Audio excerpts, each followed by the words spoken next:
Keystone XL pipeline halted after Biden blocks permit. The Keystone XL pipeline's developer has halted all construction on the project months after its permit was revoked by the Biden administration.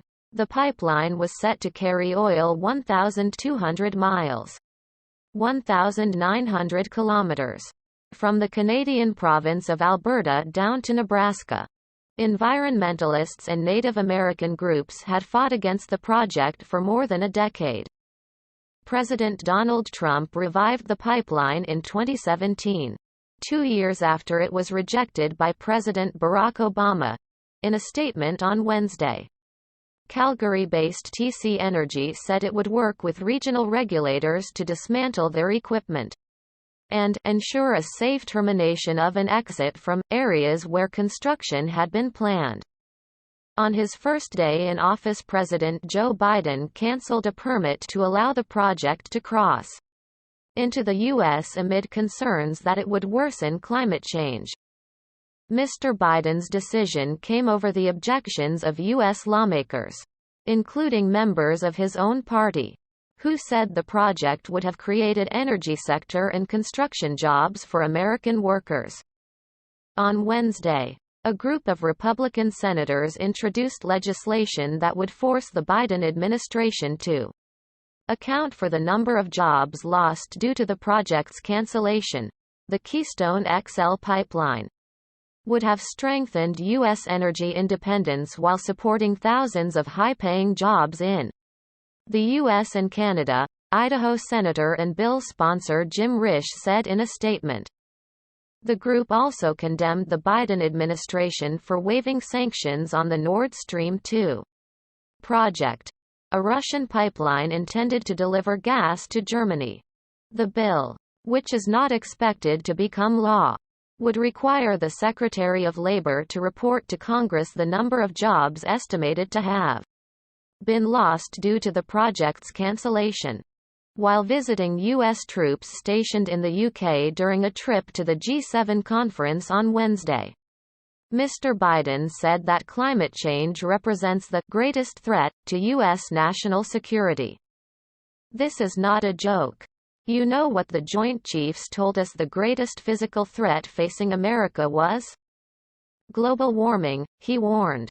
"There will be significant population movements, fights over land, millions of people leaving places because they're literally sinking below the sea in Indonesia because of the fights over what is arable land anymore," he added.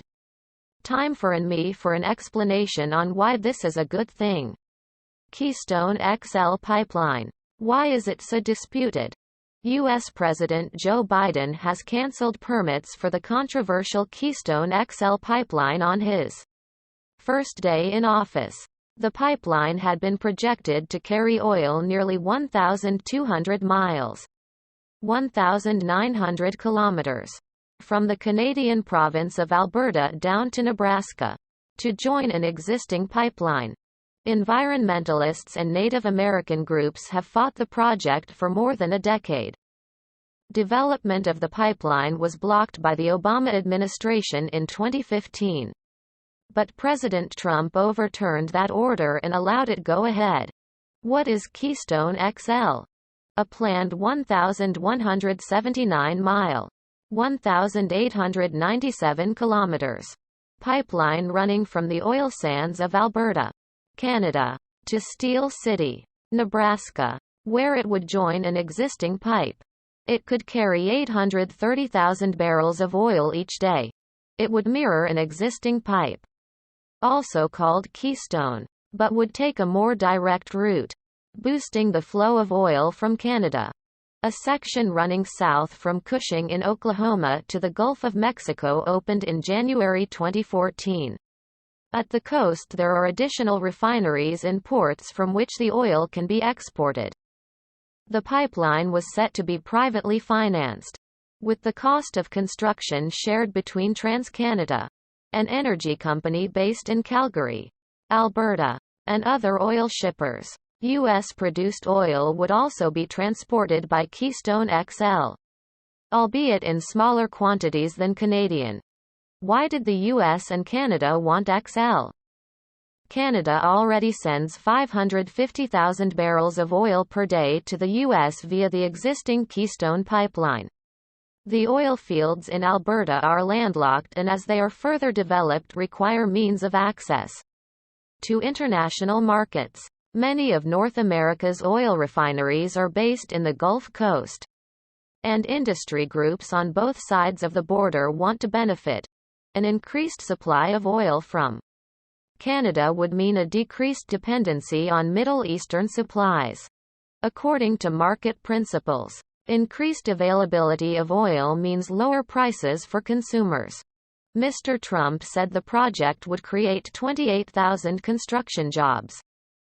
Canadian Prime Minister Justin Trudeau had also supported the pipeline and said, "We are disappointed but acknowledge the President's decision to cancel the permit to build it." How was XL initially approved?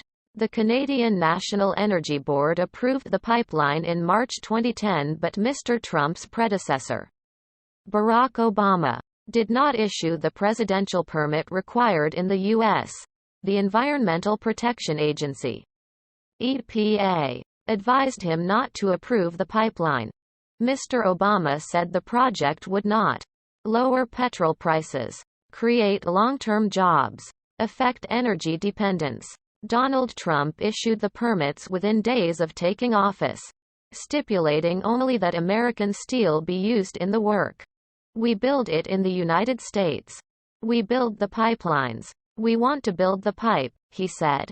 "It's going to put a lot of workers, a lot of steel workers back to work." Why so much opposition? Even back in 2011, the U.S. State Department appeared confused about the issue. After first saying XL would not have significant adverse effects on the environment, it advised TransCanada to explore alternative routes in Nebraska because the Sandhills region was a fragile ecosystem. Beyond the risks of spillage, the pipeline means a commitment to develop Alberta's oil sands, despite the recent push to find renewable sources of energy and move away from fossil fuels.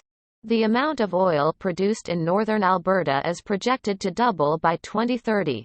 It's argued by some that by developing the oil sands, fossil fuels will be readily available and the trend toward warming of the atmosphere won't be curbed.